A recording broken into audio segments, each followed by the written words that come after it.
مشکل میں بڑھتی ہوئی مہنگائی سے عوام پریشان، جبکہ 1,50,000 آبادی پر مشتمل علاقے میں یوٹیلیٹی اسٹور کی عدم فراہمی سے آسمان سے باتیں کرنے والی مہنگائی سے غریب دیہڑی دار طبقہ شدید متاثر ہو کر رہ گئی ہے۔ پیٹرول اور ڈیزل کی قیمتوں میں اضافے کے باعث اشیاء خوردنوش کی قیمتیں بھی بڑھ گئی ہیں، جس سے عام عوام پریشانی کی عالم میں ہے۔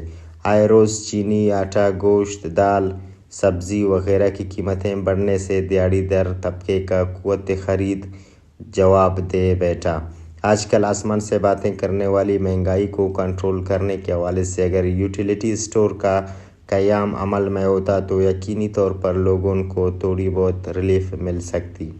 علاقے کے سیاسی و سماجی حلقوں نے متعلقہ حکام سے بلوچستان کی سرحدی تحصیل ماشکل میں یوٹیلیٹی اسٹور کا منظوری دینے اور ہنگامی بنیادوں پر یوٹیلیٹی اسٹور کا قیام عمل میں لانے کا مطالبہ کیا ہے۔ رپورٹنگ اور کیمرہ ٹیم کے ساتھ نصیر کبدانی، وش نیوز، ماشکل۔